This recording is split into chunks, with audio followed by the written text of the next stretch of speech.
Hello friends, कैसे हैं आप लोग। आशा करती हूँ कि आप सभी लोग गणेश उत्सव की अच्छी से तैयारी कर रहे होंगे और उनको मना रहे होंगे। आज मैं आप लोगों को गणेश जी के बारे में कुछ इम्पोर्टेंट बातें बताने जा रही हूँ। जो उनका प्रत्येक अंग है वो हमें क्या दर्शाता है, उससे हमें क्या पता चलता है, ये मैं आपको बताऊँगी। जैसा कि हम सभी लोग जानते हैं, गणेश जी की स्टोरी प्रसिद्ध है कि माता पार्वती ने अपने देह की जो उपटन था, मिट्टी से थी, उसको निकाल करके उन्होंने एक पुतले का निर्माण किया और उसमें जान फूंक करके उन्होंने उसको स्नान करने के लिए जब वो जा रही थी तो उसको बाहर खड़ा करा कि कोई भी अंदर नहीं आने पाए। तो बाहर गणेश जी पहरा दे रहे थे। उसी वक्त शिव जी आ गए और उसके साथ उनका युद्ध हुआ और उन्होंने उनका सिर काट दिया और उसके बाद उन्होंने उसके ऊपर हाथी का सिर लगाया। ये स्टोरी तो हम सभी जानते हैं, लेकिन आइए मैं आज आपको बताती हूँ कि उनके ये जो प्रत्येक अंग है ये हमें क्या दर्शाते हैं, इससे हमें क्या सीख मिलती है। जो माता जी ने उनका पुतला बनाया था मिट्टी से, तो इसका यही अर्थ निकलता है कि हमारा जो शरीर है ये मिट्टी का बना हुआ है।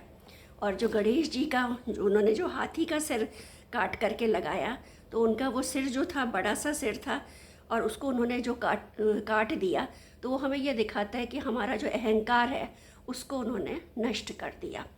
तो हमें जो हमारा बड़ा सा सिर या हम अहंकार जो अपने सिर के ऊपर लेकर के घूमते हैं उसको हमें काट देना चाहिए, हमें अपने अहंकार को हटा देना चाहिए। फिर उसके बाद उन्होंने जो उसके ऊपर उसको काट करके जो उन्होंने हाथी का सिर लगाया, तो हाथी का सिर हमें क्या दर्शाता है, प्योरिटी दिखाता है कि वो कितना प्योर है और शांत है। तो इसको हमें क्या कहते हैं, प्योरिटी को अपने जीवन में और लाना चाहिए। इसके बाद उनका जो सिर है, हाथी का सिर लगाया, तो हाथी का सिर जैसा सभी को बताया कि बड़ा है।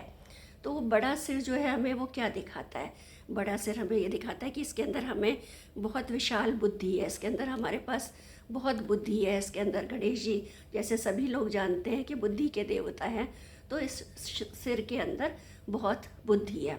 और गणेश जी की आँखें जो हैं वो छोटी दिखाई गई हैं। हाथी के आँखें आपको पता है छोटी होती हैं, तो गणेश जी की आँखों को छोटा दिखाया गया है। तो उनकी आँखों का छोटा होने का मतलब है दूरदृष्टि। जब हम क्या कहते हैं किसी चीज़ को दूर तक देखते हैं तो हम अपनी आँखों को छोटा कर लेते हैं दूर देखने के लिए। तो ये दिखाता है कि हमें दूरदृष्टि रखनी चाहिए। गणेश जी हमें यही सिखाते हैं कि हमें अपनी दूरदृष्टि रखनी चाहिए। उसके बाद उनका मुंह छोटा दिखाया गया है। तो मुंह छोटे का क्या अर्थ है कि हमें कम बोलना चाहिए। और कान जो है वो बड़े दिखाए गए हैं, इसका अर्थ है कि हमें ज़्यादा सुनना चाहिए। मतलब इस जो हम किसी को भी कुछ बोल रहे हैं या कोई भी बात है वो हम अपने मन से निकाल रहे हैं मुंह से, तो हमको बहुत सोच समझ करके उस बात को अपने मुंह से निकालना चाहिए। और कान बड़े होने का मतलब है कि हमें सबकी सुननी चाहिए। जो बातें हमें अच्छी सुनाई पड़ रही हैं उसको हमें अपने अंदर लाना चाहिए। और उनके कान जो है वो सूप के समान बड़े दिखाए गए हैं। तो उसका क्या अर्थ है, जैसा सूप होता है, सूप में हम क्या करते हैं, उसको हम उससे छानते हैं, तो जो उसमें किसी भी चीज़ में कोई कंकड़ पत्थर कोई कीड़े मकोड़े होते हैं तो वो सब निकल जाते हैं। तो सूप का अर्थ भी ये है कि हमें सारा दिन सुनने के लिए बहुत सारी चीज़ें मिलती हैं। आजकल तरह तरह के जो मीडियम्स हैं उसे हमें टीवी से, इंटरनेट से और हमारे क्या कहते हैं मीडिया से, इन सब से हमें जो बहुत सारी चीज़ें सुनने को मिलती हैं उसमें कुछ अच्छी बातें होती हैं और कुछ ख़राब बातें होती हैं।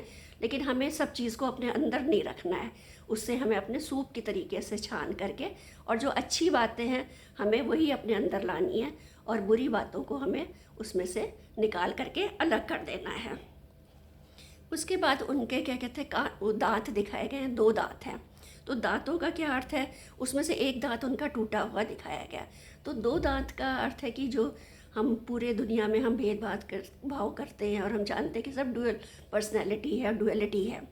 जैसे स्त्री पुरुष है, दुख सुख है, हमारे क्या कहते हैं इसमें लाने के लिए किसी को हम अच्छा बताते हैं, बुरा बताते हैं, छोटा बताते हैं, बड़ा बताते हैं। जातियों में हमने भेदभाव कर रखे हैं। तो इसमें क्या दिखाते हैं, एक दंत हमें दिखाता है कि whole world is one family. तो हमें सबको एक मान करके चलना चाहिए और हमें ये भेदभाव किसी का भी स्त्री पुरुष के हिसाब से या ऊंचा बड़ा छोटा इन सब के हिसाब से हमें उन पर कोई भेदभाव नहीं करना चाहिए। सबको एक समान दृष्टि से हमें देखना चाहिए। फिर गणेश जी की सूंड जो दिखाई जाती है वो बहुत ही मजबूत दिखाई जाती है। तो उसका क्या है, वो जो इतनी मजबूत सूंड होती है कि वो बड़े से बड़े पेड़ को भी उखाड़ के फेंक देती है, पत्थर को भी हटा देती है रास्ते से, बड़ी बड़ी गाड़ियों को भी खींच के अलग कर देती है। वहीं पर अगर कोई छोटा बच्चा है, कोई छोटी चीज़ है, उसको वो आराम से उठा करके साइड में भी रख देती है। तो इसका क्या अर्थ है कि हमें अपनी बुद्धि का, विवेक का यूज़ करना चाहिए और सोच समझ के कार्य करना चाहिए कि कहाँ हमें अपनी बुद्धि लगानी है, कहाँ हमें अपना बल प्रयोग करना है। उसी के हिसाब से हमें इसको कर कि हम जो है परफेक्ट रूप से सारे काम को कर सकें। फिर उनका पेट जो बहुत बड़ा दिखाया गया, अमूमन हम और देवी देवताओं के पेट देखते हैं तो वो ऐसे नहीं है, लेकिन गणपति जी का पेट बहुत बड़ा दिखाया गया है।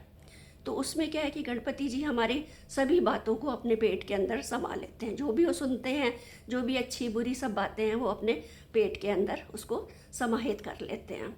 जैसा कहा गया है कि हम अगर किसी से कोई बात कर रहे हैं, वो अगर किसी दूसरे को बता देता है तो हम बोलते हैं कि इसके पेट में कोई बात पचती नहीं है। तो इसका अर्थ यही है कि हमें जो भी बात हमने सुनी है या कुछ है, उसको हमें पहले अपने पास रखना चाहिए, विश्लेषण करना चाहिए और उसके बाद ही हमें उसको किसी को बताना चाहिए या बोलना चाहिए। तो गणपति जी का पेट इसलिए बड़ा है कि वो सब बातों को अपने अंदर समाहित कर लेते हैं और उसको रख लेते हैं।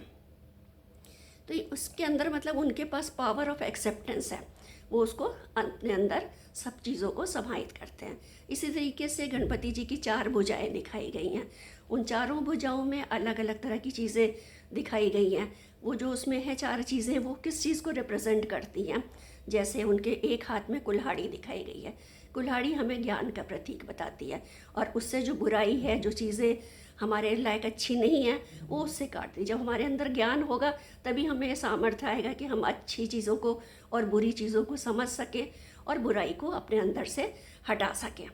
तो कुल्हाड़ी जो है वो हमारी बुरी चीज़ों को, हमारे अहंकार को, हमारे किसी के साथ दुख को, सुख को, इन सब जो बुरी बुरी चीज़ें हैं, हम किसी से जेलसी है, हमारे पास कुछ है, तो उन सब चीज़ों को वो हटा सके।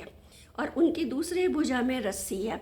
तो रस्सी क्या हमें दिखाती है कि जो हमारी बुरी चीज़ें हैं, जो हमारे बुरे कर्म हैं, जो पास कार्मिक कर्म, इसको हम उसमें बांध सकें और हम सही मार्ग पे चल सकें। तीसरे हाथ उनका जो है वो ब्लेसिंग्स की मुद्रा में है। हम हमेशा क्या करते हैं, हर एक से, भगवान से हम मांगते ही रहते हैं, लेकिन हम कुछ देते नहीं हैं। तो ब्लेसिंग्स वाली मुद्रा हमें क्या सिखाती है कि हमें लोगों को अपनी अच्छाई देनी चाहिए, उनको ब्लेसिंग्स देना चाहिए, हर एक के लिए अच्छा बोलना चाहिए और उनके लिए अच्छा सोचना चाहिए और हमेशा हर एक को आशीर्वाद देते रहना चाहिए। सबके साथ क्या कहते हैं, प्योर थॉट और ब्लेसिंग्स रखना चाहिए। उसके बाद इनके चौथे हाथ में मोदक है। मोदक वो उनको खाते हुए नहीं दिखाया जाता, हाथ में पकड़ा हुआ दिखाया जाता है। तो इसका क्या है कि मोदक को बनाने में, जैसा सभी लोग जानते हैं, बहुत मेहनत लगती है और उसमें मिठास डाली जाती है, जिससे कि वो बहुत ही अच्छा बन जाता है, टेस्टी बन जाता है। इसी तरीके से कहते हैं जो हमारे कर्म हैं, जो हम संघर्ष करते हैं, हमारा जीवन है, बहुत सारी चीज़ों से मिल करके बनता है। तो हमें भी उन सब चीज़ों को अपने अंदर रखना चाहिए और जो उसकी अच्छी चीज़ है उसको ही हमें अपने अंदर आत्मसात करना चाहिए, उसको ही हमें लेना चाहिए। और ये सफलता होती है, हमारे सफलता जैसे ही हमें मिलती है तो हमारे सिर पे नाचने लग जाती है, हम अहंकार करने लग जाते हैं। लेकिन कहते हैं कि सफलता को संभाल के रखना चाहिए और कहते हैं कि सफलता का फल मीठा होता है। वो इसीलिए कहा गया है कि आप मोदक रूप में देखते हैं, मोदक मीठा होता है, तो उसको हम जब मिलता है तो मीठा, उसको हमें संभाल के रखना चाहिए, उसके ऊपर ज़्यादा घमंड नहीं करना चाहिए, अहंकार नहीं करना चाहिए। और फिर गणेश जी के पैर दिखाए गए हैं। उनका एक पैर मुड़ा होता है और एक पैर ज़मीन पे लगा हुआ दिखाया जाता है। तो इसमें पैर का भी क्या है कि जो पैर धरती पे लगा हुआ है, उसका मतलब यही कि हमें अपना रूटेड रहना चाहिए ग्राउंड के साथ, हमें अपनी धरती के साथ, अपने लोगों के साथ हमें जुड़े रहना चाहिए। उनका जुड़ाव करके ही हमें अपना आगे चलना चाहिए। जो कोई भी घर में हमारे आता है दुनिया के बीच, हमें अपने माता पिता से, बड़ों से, भाई बहनों से, सबके साथ जुड़ के रखना चाहिए। और जब हम क्या कहते हैं, पैर जो मुड़ा हुआ है वो दिखाता है डिटैच होना, मतलब हम जुड़ाव तो हम रखते हैं, लेकिन अगर कोई चला जाता है, कोई दुख होता है, तो हमें उससे भी संभलना आना चाहिए। तो एक पैर उनका धरती के साथ जुड़ा हुआ है कि हमें अपने ग्राउंडेड रहना चाहिए, रूटेड रहना चाहिए और दूसरा है कि हमें अगर डिटैच होना पड़े तो हम डिटैच भी हो सकते हैं। हमें उस बात को या उसके यादों को दिल में ही लगा करके नहीं बैठे रहना चाहिए, आगे बढ़ना चाहिए। वो हमें आगे बढ़ना सिखाते हैं। ये तो इनके शरीर के बारे में हुआ। फिर इनका आसन जो है, इनका वाहन जो है वो मूसक है। मूसक कितना छोटा सा है, लेकिन उसकी क्या विशेषता है कि वो हर समय कुछ ना कुछ काटता रहता है, कुतरता रहता है, और धीरे धीरे धीरे धीरे वो हमेशा कुट में लगा रहता है। तो यहाँ ये बताता है कि इसमें हमें भी अपने, जो हम चूहों के जैसे हम हर एक बात को कुरेदते रहते हैं, उसी के ऊपर पीछे पड़े रहते हैं, वो करते रहते हैं, लेकिन हमें ऐसा नहीं करना चाहिए। हमें आगे भी क्या कहते हैं, बढ़ना चाहिए।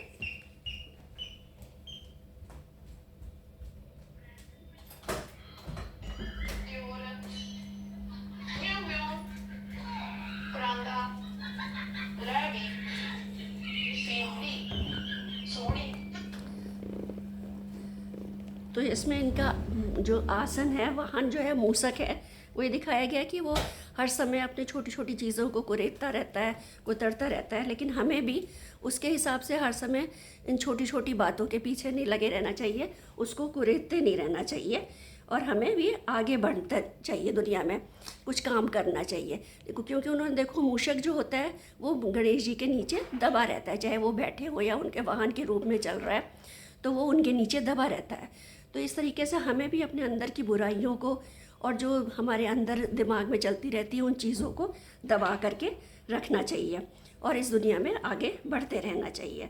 मतलब हमें अपने सारे, इसका मतलब क्या है कि हमें अपने सारे सेंस ऑर्गन्स पे उनके ऊपर हमारा कंट्रोल होना चाहिए, और हम उसको अपने अकॉर्डिंग चला सकें, आगे बढ़ सकें। यही जब हम इसमें, इसके बाद इनको कहते हैं कि ये अपनी हम वाइफ के साथ, गणपति जी की वाइफ कौन है, रिद्धि और सिद्धि। तो रिद्धि और सिद्धि क्या है, प्रॉस्पेरिटी एंड सक्सेस।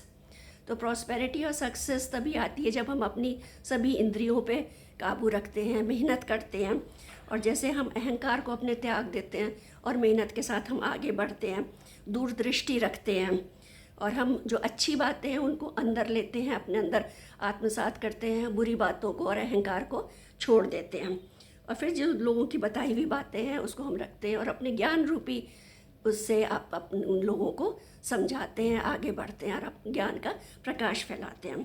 तो जो अगर हम इस तरीके से चलते हैं, इसमें फिर उनको ये भी दिखाया था कि अपने, जब उनको दुनिया का चक्कर लगाने के लिए, घूम के आने के लिए कहते हैं, तो वो अपने माता पिता का ही चक्कर लगा देते हैं। तो इसमें भी दिखाया कि हमारे माता पिता जो हैं वो सबसे बड़े हैं, हमें उनका पूजन करना चाहिए, और हमें क्या कहते हैं, परमात्मा के साथ कनेक्टेड रहना चाहिए। हम अगर उनके साथ कनेक्टेड रहेंगे, चारों तरफ चक्कर लगाने का मतलब है कि हम अगर उनके साथ कनेक्टेड रहेंगे और हम आत्मा परमात्मा हमारा मिल जाएगा, हम मेडिटेट करेंगे और उनके साथ लगे रहेंगे, तो हम सारे जग को जीत सकते हैं, हम पूरी परिक्रमा लगा सकते हैं, हम सब चीज़ को अपने साथ कर सकते हैं। और उनको विघ्नहर्ता कहा गया। विघ्नहर्ता का मतलब है दूसरों के दुखों को दूर करने वाला। जब हमारे पास सक्सेस होगी, प्रॉस्पेरिटी होगी, तो हम उससे सिर्फ केवल अपने ही दुखों को नहीं दूर करें, जो हमारे आसपास रहने वाले लोग हैं और जो दुनिया में जो भी लोग हैं जो सामर्थ्यवान नहीं हैं, उनको हम किसी भी तरीके से उनको साथ में उनकी सहायता करें और उनकी विघ्नों को भी दूर करें।